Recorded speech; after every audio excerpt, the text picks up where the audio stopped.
Panorama group, जो सोचता है वो करता है। आपके अपने सपनों का आशियाना। नमस्कार, मैं विकास सिंह और आप देख रहे हैं खेल समझिए। खेल समझिए में आज हम बाबा से जानेंगे कि 5 राउंड के जो चुनाव थे वो खत्म होने के बाद में आखिरकार लालू प्रसाद यादव की जो स्ट्रेटजी थी वो कितना भारी पड़ी बीजेपी पर, और क्या 5 राउंड के बाद अब सब कुछ क्लियर होगा कि किसको कितना सीट मिलेगा और क्या कुछ होने जा रहा है। और 5 जो रणनीति बनाए थे उसमें कौन किस पर भारी पड़ रहा है, तो सीधा बाबा से जुड़ेंगे और बाबा से जुड़कर हम सीधा बात करते हैं। बाबा, 5 रणनीति जो बनाए राजद और लालू प्रसाद यादव ने, तो वो भारी पड़ता हुआ एनडीए गठबंधन पर लग रहा है। देखिए विकास, इनफैक्ट जो है ना, वो है क्या कि कई ऐसे मुद्दे हैं जिसको लेकर के ये पूरा का पूरा चुनाव अब लोगों तक पहुंच रहा है और लोग इस पर ही वोट करेंगे। ये बातें हमें समझ में आ रही है।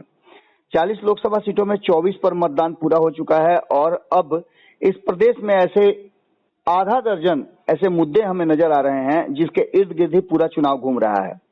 बात करें तो सीमांचल में पूर्णिया और अररिया से लेकर दक्षिण बिहार में जमुई और भागलपुर, उत्तर बिहार में सारण, सिवान, समस्तीपुर तक लगभग एक जैसे मुद्दे हावी थे। लेकिन इन मुद्दों के साथ साथ कुछ स्थानीय बातें भी थी जिसको लेकर के वहां के लोग चुनाव में अपना मत दे रहे थे। इसमें बहुत सारे फैक्टर हैं जिनमें हम चाहेंगे कि जो जो आपके मन में है कौन कौन से फैक्टर हावी हैं, तो उस पर हम लोग विशेष चर्चा करें, क्योंकि जब ये 24 सीटों का मतदान हो चुका है तो जीत हार के दावे भी किए जा रहे हैं और इसके साथ साथ कई ऐसे फैक्टर भी जोड़े जा रहे हैं। कहा तो यहाँ तक जा रहा है कि इन मुद्दों के साथ साथ जो वर्तमान परिस्थितियां बनी है वो बहुत कुछ कहानी कह रही हैं। 5 राउंड के बाद पूरा पिक्चर लगभग क्लियर नजर आ रहा है। तेजस्वी नीतीश पर कहीं मोदी और लालू बड़ा फैक्टर तो नहीं बन गए हैं, क्योंकि लालू प्रसाद ने एक स्ट्रेटजी बनाई थी और नरेंद्र मोदी का गारंटी, ये 2 फैक्टर सबसे पहले इस चुनाव में सुनाई दिया था। इसके बाद और भी कई फैक्टर हैं। हम चाहेंगे कि आपके पास कौन कौन से फैक्टर हैं, किस मुद्दे पर आप। बाबा, पहला जो फैक्टर है बिहार में इस वक्त देखने को मिल रहा है, लालू प्रसाद यादव की जो स्ट्रेटजी थी, जो इंजीनियरिंग थी सोशल, क्या वो भारी पड़ रही है इस वक्त एनडीए पर बिहार में? देखिए, बिहार में विपक्ष जो है, यानी कि आप इंडिया गठबंधन की बात कर सकते हैं। इंडिया गठबंधन पूरी तरह से तेजस्वी यादव और लालू प्रसाद के इर्द गिर्द घूम रहा है। इस पूरी व्यवस्था में आपने देखा होगा कि किस तरह से कमर के दर्द के बाद डॉक्टर ने उन्हें आराम करने के लिए सलाह दिया है तेजस्वी यादव को। उसके बाद भी वो लगातार चुनाव प्रचार में लगे हुए हैं। इसके साथ साथ हमने आपको शुरू में बताया था कि तेजस्वी यादव ने एक नया समीकरण गढ़ा था जिस पर पूरी पूरी सहमति लालू प्रसाद की हो गई थी। 17 महीने के कार्यकाल के बाद उन्होंने 4 लाख से अधिक नौकरियों को लेकर अपना जो है मुद्दा सेट किया था। इसमें विशेषकर युवाओं के बीच वो काफी लोकप्रियता हासिल कर रहे थे। राष्ट्रीय जनता दल पहले एमओआई की पार्टी कही जाती थी। उसके बाद जब तेजस्वी यादव सत्ता से बाहर हुए तो उन्होंने कहा कि सिर्फ माई की नहीं बल्कि बाप की भी पार्टी है। उन्होंने बाप को का पूरा उदाहरण भी दिया था कि बी का मतलब बहुजन, ए का मतलब अगड़ा यानी उच्च जाति, ए का मतलब आधी आबादी और पी का मतलब पुअर यानी कि गरीबों को शामिल किया गया था। इस पूरी कोशिश में बड़ी चतुराई से उन्होंने सोशल इंजीनियरिंग का काम किया था और इस सोशल इंजीनियरिंग में लालू प्रसाद ने, आपने देखा होगा कि एमओआई के साथ कुशवाहा को और अन्य लोगों को भी जोड़ने का कोशिश किया था। बाद में तो मल्लाह को भी जोड़ करके उन्होंने एक नया समीकरण गढ़ने की कोशिश की थी, यानी कि नीतीश कुमार के जो लौकुश समीकरण था उसमें सेंधमारी करने की कोशिश की थी। आपने देखा भी होगा कि कई कुशवाहा को, लगभग 7 कुशवाहा को इंडिया गठबंधन से मौका मिला है। राजद ने कुशवाहा उम्मीदवार में आलोक मेहता की लोकप्रियता का यूज किया है, तो वहीं कई और नेताओं को उन्होंने इस काम में लगाया है और कुशवाहा फैक्टर उनका काम कर रहा है। अब एनडीए के वोट बैंक में सेंधमारी करने के लिए जिस तरह से नीतीश कुमार कभी जाने जाते थे, उसी तरह से सोशल इंजीनियरिंग में लालू प्रसाद ने अपना मामला फिट करने की कोशिश की थी। बाबा, तो ऐसे में क्या बिहार में नीतीश कुमार की जो फैक्टर थी वो कितना प्रभाव पड़ रही है इस वक्त, कितना प्रभावशाली देखने को मिल रहा है? देखिए, पहले और दूसरे चरण में अगर बात करें विकास, तो नीतीश कुमार अपने फैक्टर में पूरी तरह से कामयाब नहीं हो पाए। वहां लालू के फैक्टर के सामने नीतीश कुमार कमजोर नजर आ रहे थे। तो वहीं दूसरी तरफ आपको बता दें कि नरेंद्र मोदी ने इसको पैचअप किया। नरेंद्र मोदी लगातार बिहार का दौरा किए और आपको याद होगा कि नीतीश के पेंडुलम की तरफ घूमने को लेकर के बिहार की जनता कहीं ना कहीं असमंजस की स्थिति में थी, लेकिन अचानक से वो नरेंद्र मोदी के साथ जाते हैं, उस पाले में जाते हैं और जाकर के मंच से ये कहते हैं कि बीच में इधर उधर हो गए थे, अब कहीं नहीं जाएंगे। तो निश्चित रूप से बिहार की जनता में भरोसा दिलाने के लिए मोदी फैक्टर जरूर काम कर रहा था। इस बीच आपको बता दें कि भारतीय जनता पार्टी ने नीतीश कुमार को यह भी सवाल उठता है कि आखिर एक्सेप्ट क्यों किया। तो सबसे बड़ी बात यह है कि नीतीश कुमार के पास जो कोयरी कुर्मी का यानी लौकुश का जो वोट था, उस वोट बैंक पर बड़ी अपनी पकड़ बनाने के कारण ही लगातार एनडीए में उनको फायदा मिलता रहा है। लगभग 14-15% जो वोट है वो नीतीश कुमार के कांस्टेंट रहे हैं। इसी को लेकर के भारतीय जनता पार्टी ने ये सोचा या उसकी सोच रही होगी कि नीतीश कुमार को साथ में लेकर के एनडीए को फायदा हो, इसलिए उनको लिया गया। ये लगातार आपको बता दें कि सिर्फ इसी चुनाव तक नहीं बल्कि एक साल के बाद जो 2025 का चुनाव होना है विधानसभा का, उसके लिए भी नीतीश फैक्टर काम करता है, जिसमें नीतीश कुमार ईबीसी और लौकुश समीकरण को अपने साथ जोड़ने में कामयाब रहते हैं। वहीं आपको बता दें कि एक फैक्टर और भी महिलाओं का फैक्टर काम करता है। तो ऐसी स्थिति में नीतीश कुमार का जो फैक्टर है वो सिर्फ और सिर्फ इसलिए काम कर रहा है कि नीतीश कुमार अभी वर्तमान में एनडीए के साथ यानी नरेंद्र मोदी की जहाज पर सवार हैं। ठीक है बाबा, महिला जो है नरेंद्र मोदी की जहाज पर सवार है, लेकिन देश की आधी आबादी है। वैसे में इस बार महिलाओं मतदाता जो है उनका क्या रुख रहा, वो किसकी ओर जा रहे हैं? देखिए, महिला मतदाताओं के लिए तो आपको सीधी तौर पे बता दें कि महिला मतदाता पहले नीतीश कुमार के साथ हुआ करती थी, लेकिन बीच में नरेंद्र मोदी की एक योजना जिसे कहा जा सकता है कि रामविलास पासवान ने शुरू किया था लॉकडाउन के पीरियड में, 5 किलो अनाज वाला, वो मामला काफी कुछ असर कर रहा है। और आप जब भी जाइएगा, आप लोग तो लगातार घूमे हैं बिहार के अलग अलग हिस्सों में, आपने देखा होगा कि महिलाएं 5 किलो अनाज को बहुत प्राथमिकता दे रही हैं। इन सारी बातों को लेकर के महिलाएं बड़ी संख्या में वोट देने निकलती हैं और इस बार तो देखने को मिल रहा है कि बड़ी बड़ी लाइनें नजर आ रही हैं। चुनाव आयोग के मुताबिक पहले चरण और दूसरे चरण में पुरुषों के मतदान के बीच का अंक प्रतिशत जो है वो अंतर 6% अंक के साथ है, यानी 10% तक ये स्विच करने की स्थिति है। बिहार विधानसभा चुनाव में महिलाओं को बहुत ज्यादा नहीं देखा गया है, हालांकि महिलाएं जो हैं साइलेंट वोटर हैं और पिछले बार भी उन्होंने वोटिंग अधिक किया था।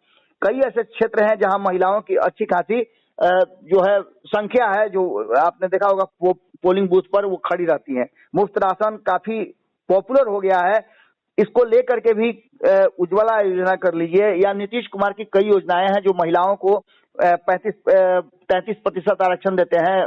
इसके अलावा आपने देखा होगा कि पंचायत चुनाव में भी 50% महिलाओं को आरक्षण है। गरीबों के लिए एलपीजी गैस रिफिल, ये सारी चीजें जो हैं उज्ज्वला योजना के साथ साथ आशा दीदी, ममता दीदी, ये सारी चीजें कहीं ना कहीं प्रभावित करती है और महिला वोटर जो हैं वो नीतीश कुमार की साइलेंट वोटर हैं, जो अब एनडीए और भारतीय जनता पार्टी के साथ पूरी मुस्तैदी के साथ लगभग मुझे जैसा लग रहा है कि नजर आ रही हैं। ये एक बड़ा फैक्टर साबित होने वाला है इस चुनाव। जी ये सब तो ठीक है बाबा, लेकिन तेजस्वी यादव अब यादवों के नेता नहीं रहे। नौकरी का जो वादा किए थे वो इस वक्त बिहार और देश में कितना प्रभावशाली हो रहा है, क्योंकि नौकरी का बड़ा वादा था तेजस्वी यादव का।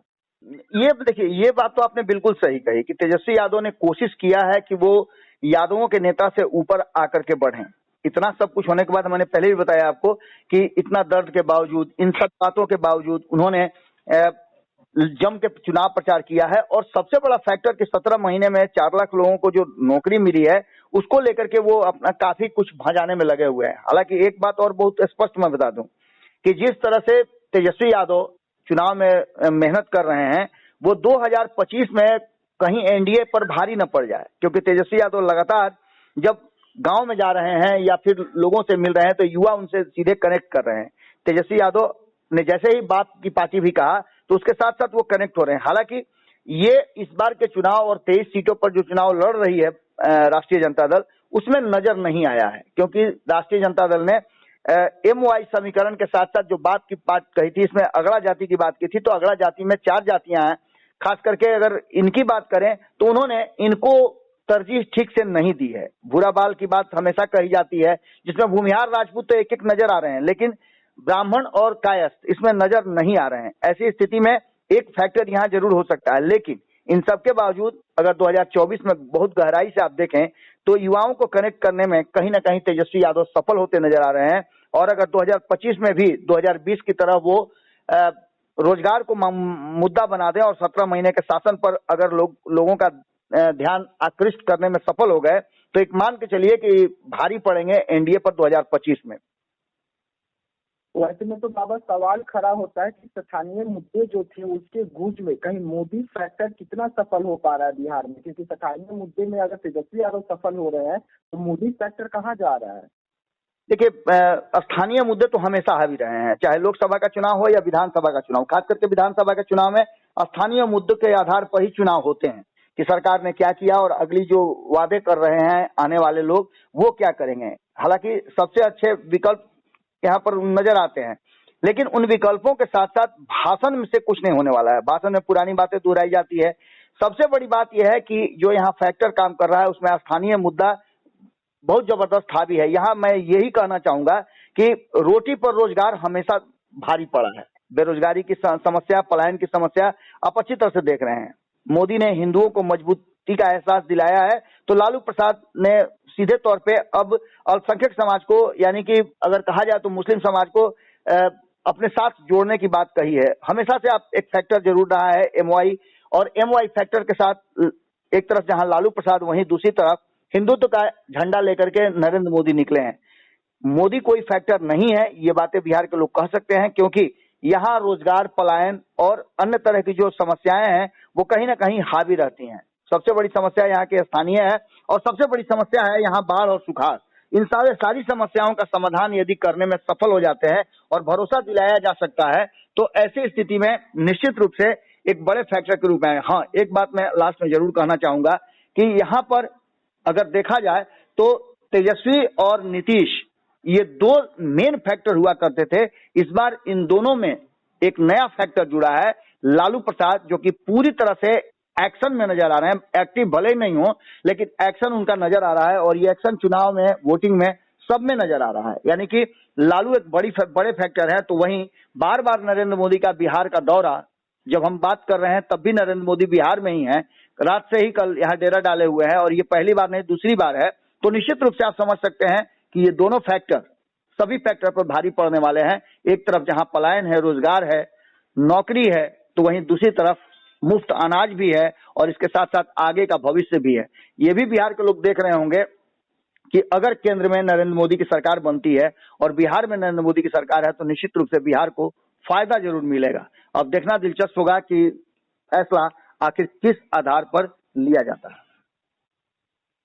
यह खेल समझने में बाबा आपको समझा रहे थे कि जो ये 6 रणनीति लालू प्रसाद यादव और राजद ने अपनाई वो इस वक्त क्या एनडीए पर भारी पड़ती हुई नजर आ रही है, क्योंकि लगातार बिहार में रोजगार के जो मुद्दे हैं वो तेजस्वी यादव उठा रहे हैं और युवाओं को अपने और कनेक्ट करने की कोशिश कर रहे हैं। वैसे में मोदी का बार बार बिहार का दौरा कई सवाल खड़े कर रहे हैं। तो क्या ये रणनीति जो लालू प्रसाद यादव और तेजस्वी यादव की थी ये बार बार पीएम मोदी को बिहार खींच ला रही है, क्योंकि बिहार में इस वक्त 40 सीट की जो लड़ाई चल रही है वो काफी अहम हो गई है। वैसे में देखने वाली बात होगी कि जनता किसकी ओर जाती है और 4 तारीख को बिहार के जो 40 सीट है इस पर क्या कुछ निर्णय निकल के सामने आती है। तो ऐसे तमाम खबरों के लिए आप बने रहिएगा हमारे साथ। दीजिएगा इजाजत, धन्यवाद। पनोरमा ग्रुप, जो सोचता है वो करता है।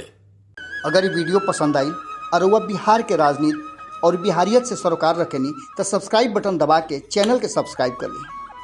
ओजे एगो घंटी बा, ओकरा बटन दबा देला से कुल सटीक और मारक खबर रुआ मुफ्त में मिल जाई। अगर रुआ पत्रकारिता के हमनी के नया प्रयोग में सहयोग कर चाहतानी तो ज्वाइन बटन दबा दी। पेटीएम नंबर नोट कर ली 9386816700। धन्यवाद।